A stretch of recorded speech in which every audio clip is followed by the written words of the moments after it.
All right, so this is the introduction to disembedding, which is one of the elements of globalization, okay, which is the subject that we're talking about today.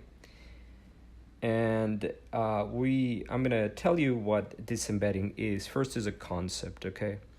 So disembedding is an interesting word because disembedding means the opposite of embedding, embedded. What does embedded mean? Embedded means when something is placed and set up, as it were, in its proper case. Does that make sense? From a physical perspective. Embedded means something that is placed in its proper casing, in its proper box. Another way to think about it, and I think a better way actually, is to talk about it as the concept of uprooting as opposed to being rooted, like roots, a plant's roots, right? So therefore we can talk about embedding and disembedding. We can talk about rooted and uprooted, okay? One of the key features of the modern contemporary, hyper-realistic, postmodern world, which is many kind of ways of describing the current moment, which we can say that the current moment started probably in 1989 with the fall of the Berlin Wall. That's to me, that's the beginning of the current moment. All right, so 1989 with the fall of the modern world. So the current moment is not today necessarily. The current moment goes back like 40 years ago when we can start to recognize the modern world. Okay.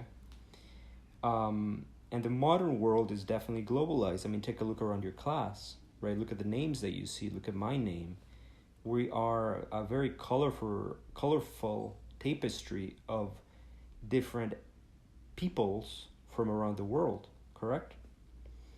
And that is something that is actually a phenomenon that takes place with disembedding, or that it engenders or elicits disembedding, okay?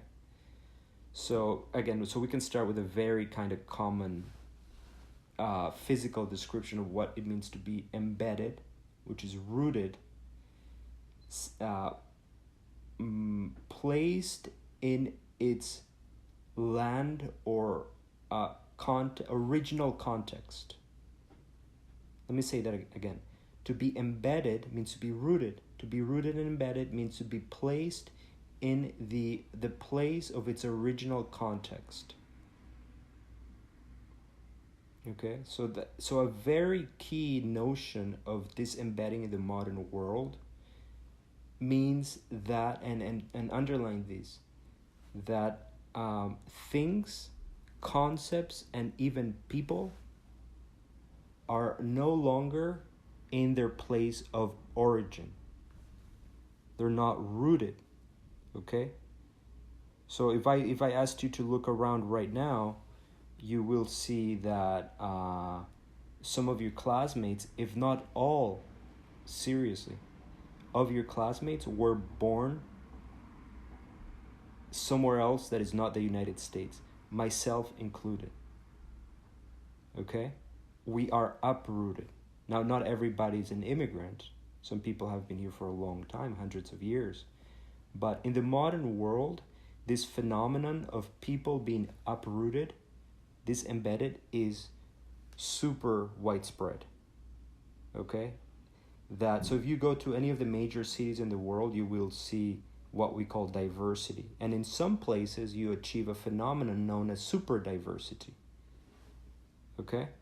Super diversity, which is a state of extreme or diversity that is beyond the diversity that you might think of, like where everybody's from a different country. But we shouldn't just say that that disembedding refers to having people from different countries in a city, in a world city, such as in LA, right? You have people from Korea. You have people from Mexico, you have people from the United States, but different states. You have people from Africa, you have people from everywhere, essentially, right? New York as well, and and so on. And if you go to Europe, it's the same in many European places. But we shouldn't make the error. No, it's highlighting everything I do. All right, we shouldn't make the mistake of thinking that disembedding only refers to people migrating. Okay, disembedding refers to a much wider phenomena of globalization, or that it starts globalization. Okay, so I'll give you many examples. If you look inside your pockets, you will see that maybe you have a keychain that was made in China, okay, or in Vietnam, a t-shirt, a shirt, and maybe your shirt that was made in Vietnam was made with cotton picked by machines, generally in Texas. The U.S. remains the number one cotton producer in the world. Okay, so that cotton is not being used here in the United States. Well, it might come back to the United States, but it's picked in the United States. It is shipped to China or Vietnam or El Salvador. The t-shirts are made there, and then the t-shirts are brought back here to be sold to you at a much higher price. Okay? That's capitalism playing its role in disembedding. The object itself, it's disembedded. Look at the cars we drive. Right, Kia from Korea, you have German cars, Volkswagen, you have Mercedes, also German, you have American cars being driven over there, and so on. So things are no longer embedded in their place of origin. So it's not only about people, okay? I really want you to kind of drive that idea through. We see it in people a lot, okay? Here in LA particularly. But somebody in the Midwest of the United States, a small town in the Midwest, they might get their iPhone. And their iPhone has parts that are made all over the world, not only in China, but it might be made with batteries from Chile and Argentina and assembled somewhere else, designed in California. So in order to get a smartphone, you have parts from all over the world. So that's when we're talking about disembedding. The local has suffered a almost fatal blow in the modern world. Everything seems to be kind of pushing us towards towards an international disembedded reality. You can see it in people, but you can also see it in things. But not only in things, you can also see it in ideas. Okay? I don't know if anybody has taken a yoga class in the United States. I have. And, yoga class is from India originally. Not the class, but the yoga concept of yoga, right? So that is a philosophy, a practice that has been has been disembedded, uprooted from its locality and brought to the United States. How did yoga come to the United States? That's a typical sociological question that you can, if we were doing like a PhD in it, you would write a paper on it. How did yoga migrate to the United States? Who brought yoga to the US? And how? Who brought McDonald's to France? And how? Okay? Things like that. So when we're talking about disembedding, we're not only talking about people, we're not only talking about things, we're talking about practices, ideas, ideologies, religions, okay? To the point that, and this is a kind of almost scary and dynamic, but it's also kind of exciting. No territory in the world, well, maybe that's an exaggeration. Many territories in the world are not just a territory anymore. Okay, in many places you'll have a territory that is like a layered territory, so that you can be, you can be in LA, but you can go to like Koreatown, and then every shop in that block is Korean. And therefore, you're in the United States, in California, but in a very real way, part of Korea is there. Okay, so no territory is just a territory in the modern world, or many territories are not just a territory anymore. You can be in the middle of Brazil and have people wearing, I don't know, Kanye West t-shirts. So that detritus or echoes, that's a better way of thinking about it, echoes of North American popular hip-hop culture are also in Brazil, to give you an idea. Okay? So it's almost like things have been lifted up and displaced from their embeddedness. All right? That's disembed. That's a concept of disembedding. There are 9 concepts to understand globalization. This is a key one. Okay? So it's not only about people, it's not only about things, it's not only about ideas. Okay? But cultural echoes as well. Now, does disembedding take place, let's say, equally or in a uniform manner around the world? No. Okay.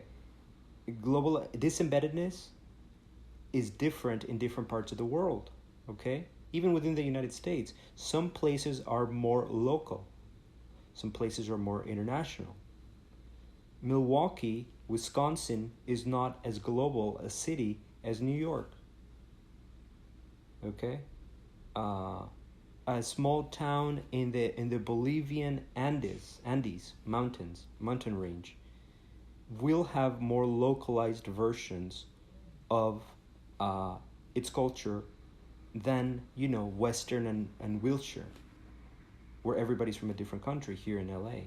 So, so globalization, in particular disembedding, takes place at different rates in different parts of the world. So that, and this is so interesting, sometimes they will have almost what seems like, when you move around the world, it's like you're moving along different time zones or different periods of the process of disembedding. I don't know if that makes sense. So, like, for example, you go to a place like I said, Western and Wilshire, and go to a cafe there, and the world is extremely disembedded, right? You have McDonald's, you have the corporations there of other countries, people are on their iPhones, everybody speaks a different language, global language to English to communicate, okay?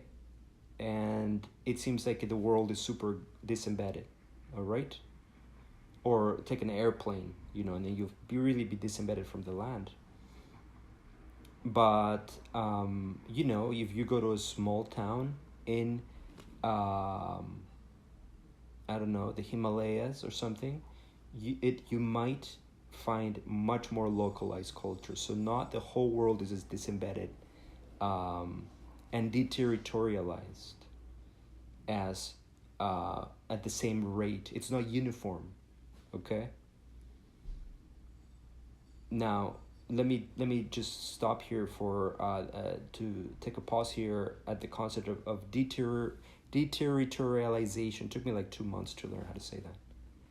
Okay, deterritorialize. So, to be territorialized means to be in the territory, to be linked to a territory.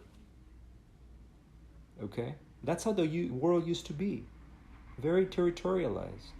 Now, we're not territorialized. I'll tell you, do you know what the number one, let's say, industry in the world is? Tourism. Okay? Tourism. If you take hotels, rental of cars, airplane tickets, cruises, and so on, you'll see that the number one industry in the world is tourism. So how are we? We're deterritorialized. We're moving around, and not only just people, things are moving around as well. All right? And concepts, technologies moving around. So things are not as territorialized, things are not as embedded, things are more deterritorialized, things are disembedded, things are uprooted. Okay? Furthermore, we have transportation, which is an element of the economy and technology that makes it so that people travel much farther, and many more people travel more than they used to travel before. Okay? So let me give you a metaphor. It's only a metaphor, but it'll help you understand things. What happens to water when you heat it up? it evaporates, correct? Water evaporates when you heat it up. And then it becomes a cloud, and then it travels. Now, we can use that metaphor to understand how the world is becoming disembedded, okay? So, if you have a big block of ice, you can't really move it around so easily, right? Let's say glacier, that's a big block of ice, right? You can't really move it around because it's super heavy. An iceberg, you can't move it around because it's so heavy, right? But what if like the sun came in, and then what happens to the ice? It melts and it becomes water. What travels faster, water or ice? Water. Why? Because it flows. Okay? And then what if it gets even hotter? That water becomes steam, clouds. What travels faster? Water or steam? Steam. So we can use that as a metaphor to understand what's happening to the whole world, to many places of the world. It's like going from like an iced, solid, massive thing to, in some places, a liquefied thing. Like people travel in a liquefied manner. You can think about it that way. They move much faster. To a steam-like thing. For example, when we're online here, the way our image travels online through our computers is beyond water. It's beyond liquid. It's like steam. It's even faster than that. So that's happening to the world, where the whole world is traveling faster. What has made it that way? In a big important way, what allows for the disembedding of the world is this massive field of economic exchange. Okay, this massive field of economic exchange. Now, I'm not saying it's good or bad. It's in many things it's bad. Okay, but we're gonna withhold the judgment for a little bit just to try to understand it. Okay, this massive field of economic exchange known as global capitalism allows us to move in a seamless way around the world, allows things to move and ideas to move in a seamless way around the world, so that in many cases the nation state, the republic, becomes, to use his word here, irrelevant. Okay? Now, I'm not saying, we can love our countries and all of that, but what does it mean? What is nationality doesn't mean the same thing nowadays because everybody's on the move. Many people are on the move. Okay?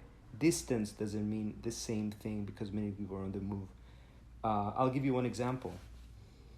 There are more Puerto Ricans in New York than in the island of Puerto Rico.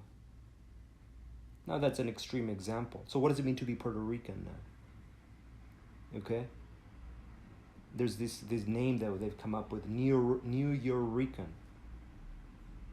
They're from New York, but they're from Puerto Rico. Okay?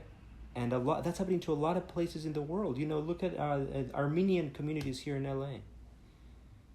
Just to give you an example, what does it mean to be Armenian when you're in the United States or in France, right? So those are certain things that were distance, and even territories become irrelevant. What does it mean? Where's your iPhone from? I don't know. So that creates a lot of cool things, a lot of movement, a lot of cultural exchange, but also it's somewhat problematic because, for example, I'll give you one example when it becomes problematic, okay? People eat hamburgers. I don't know if there are any vegetarians. We have many ideas about how we eat, but in general, most people eat meat, okay?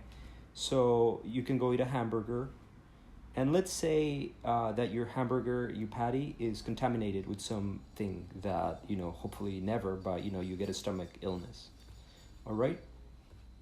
And then you go to the doctor and you say, hey, I ate this hamburger, I made me sick, you should really, and then the doctor just, contact a lawyer, you call a lawyer and they say, all right, we're going to sue, let's try to trace back where your meat came from.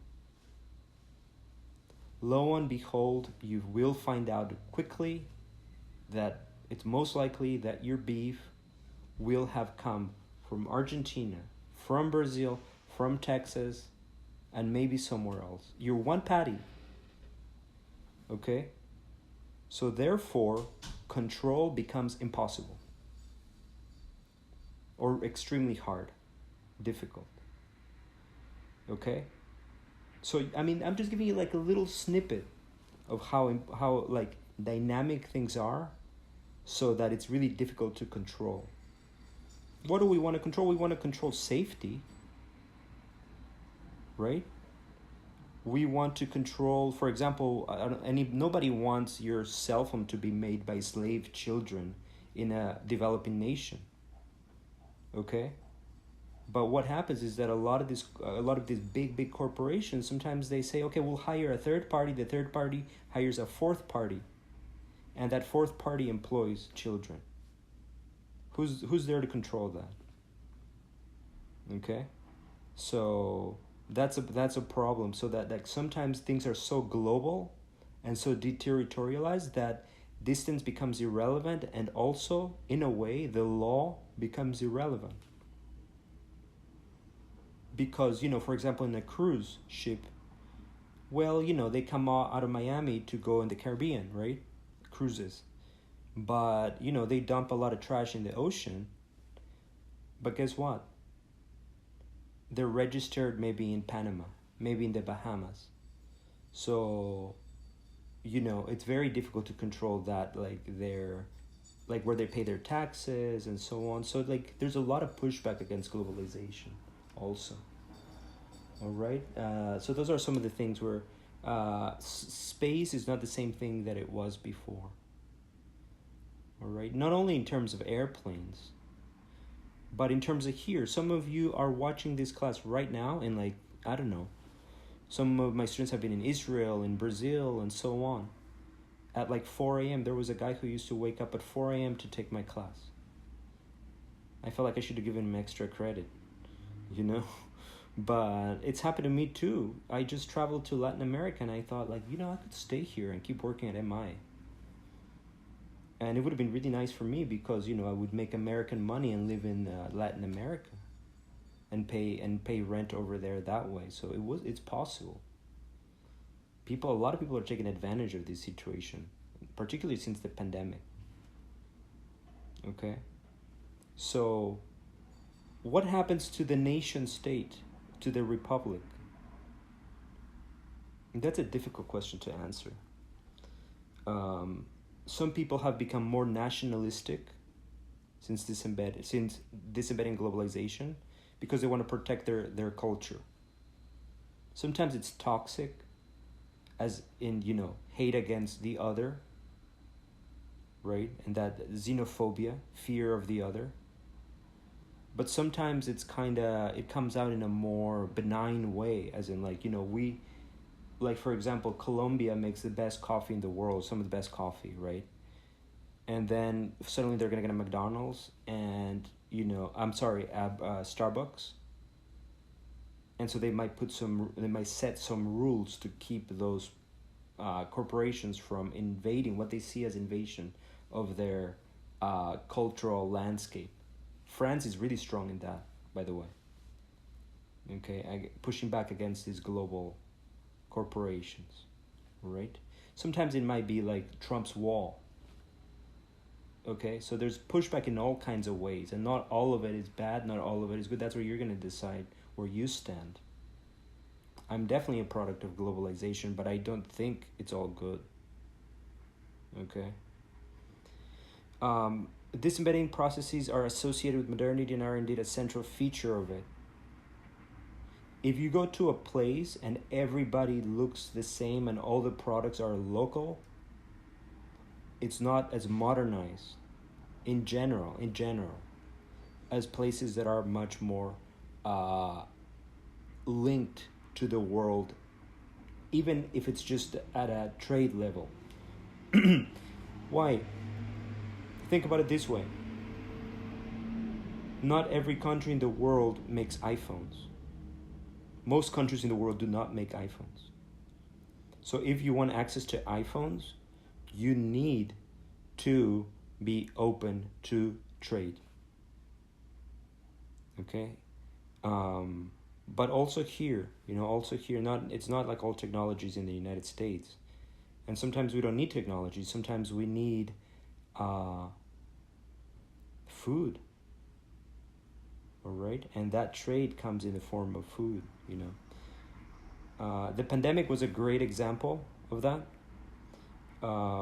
In the sense that, when people had run out of vaccines, then India became a super kind of powerful country because they make vaccines over there.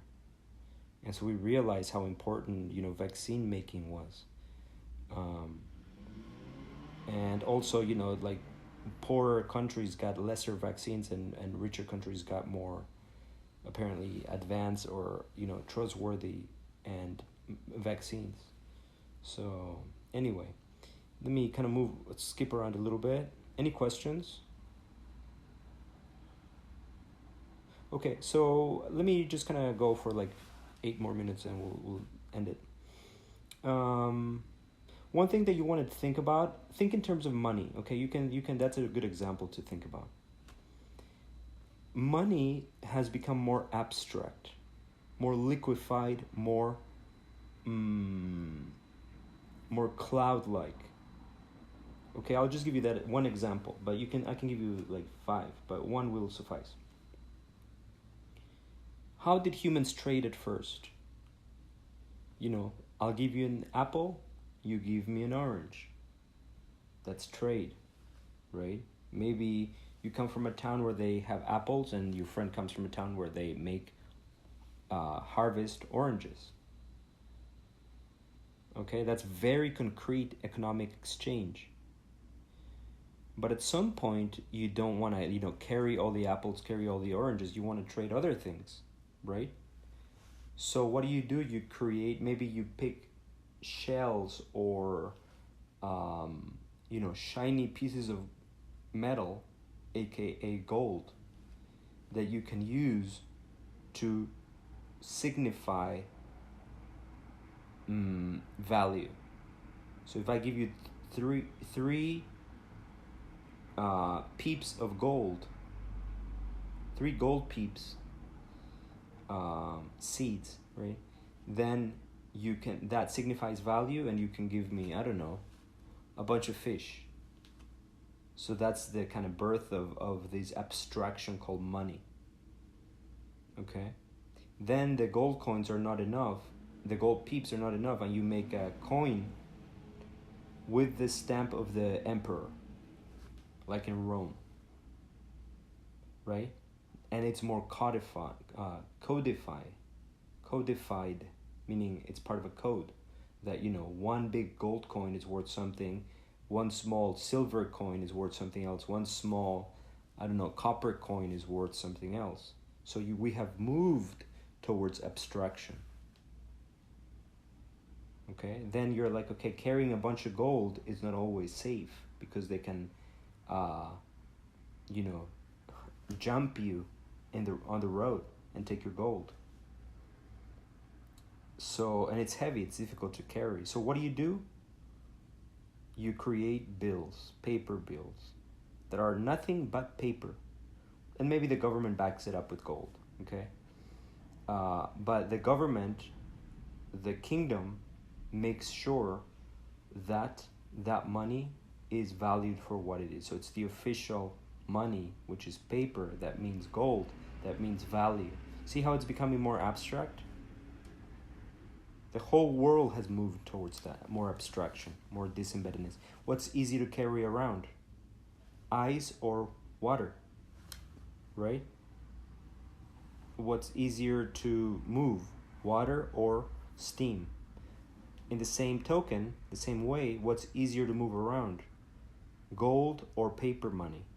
Bills, obviously. You can have $100 bill. or you can have like 2 pounds of gold. I don't know, or maybe that's not the equivalent, right? But you see what I'm saying, all right? So there's a movement towards the abstract, the thing that you can lift, the thing that's heavy not in itself, but heavy in its connotation, like $100 bill. Okay, but even that, what happens if you lose $100 bill? The bill is the money. Does that make sense? The bill is the value itself. People can use it. Somebody else who steals your $100 can use your $100 bill. Okay? So that becomes more abstract. What do you do if you don't want that to happen? Maybe you get a credit card. That's a leap, if you think about it, a credit card, right? How? $100. If you have $1,000 in your bank account and you want access to that, all you need is your credit card, MasterCard. All you need is MasterCard or Visa or American Express or whatever. And then you can use that money with your card. Does that make sense? So you have like a link, as long as they have the machine, which by the way needs to fit exactly your card, and your wallets need to be made exactly the size so that your cards fit. It all kind of becomes sort of formatted so that things can move around easily. And if you have $1 million in your bank account, you don't have to carry $1 million in your purse. You carry your credit card, your debit card with $1 million. Maybe some of you, not me, unfortunately. Okay, you carry your debit card with $1 million and you say, you know what, here, I want that Ferrari, here you go. Buy it. Right? And you don't have to carry that gold around or those bills around. Everything is towards disembedded, it moves towards abstraction. But you know what? Maybe even in terms of time, you got to think creatively. You're like, okay, I don't have $1 million right now, but I'm going to be an artist who's going to make a lot of money, and so therefore I'm going to get a credit card. And that's even more abstracted, right? Because it's like you're using money that you don't even have. They're giving you money based on your ability to pay. Okay, so that's even more abstracted in terms of time, the credit card. I hope you see that kind of chain. And then you're like, you know what, a credit card, if you lose your credit card, you don't lose the value of your money. If you lose $100, you lose the value of your money. See what I'm saying? Right? If you lose your credit card, you cancel it, that's it. Okay? But if you lose your gold, then you lose your gold. But even credit cards are not enough. We've moved even more towards abstraction. Okay? Maybe you have digital coin. I don't know how you call it, whatever, they change the name of it all the time. Okay? So, or, what's his name? Mark Zuckerberg came up with his own money for Facebook. I think it failed. Okay? But we've gotten to a point that money is not even physical anymore. There's no gold connection. There's no credit card. It's digital. Imagine how we started. We started fishing our own fish, then exchanging those fishes for apples, then gold coins, then bills, then debit cards, then credit cards. Now, whatever money, digital money. It's interesting. And that's just one thing, like I said. I can give you 1,000 examples, including our identities, which have gone and moved to the online world. But we're going to stop it here and call it a day because that's enough for an intro. All right, so just for your first kind of homework, finish reading this chapter, and then we'll keep on talking about it next time. Okay, it's only like 10 pages or something like that. It's got some interesting stuff about abstract music, the gated community, and so on. So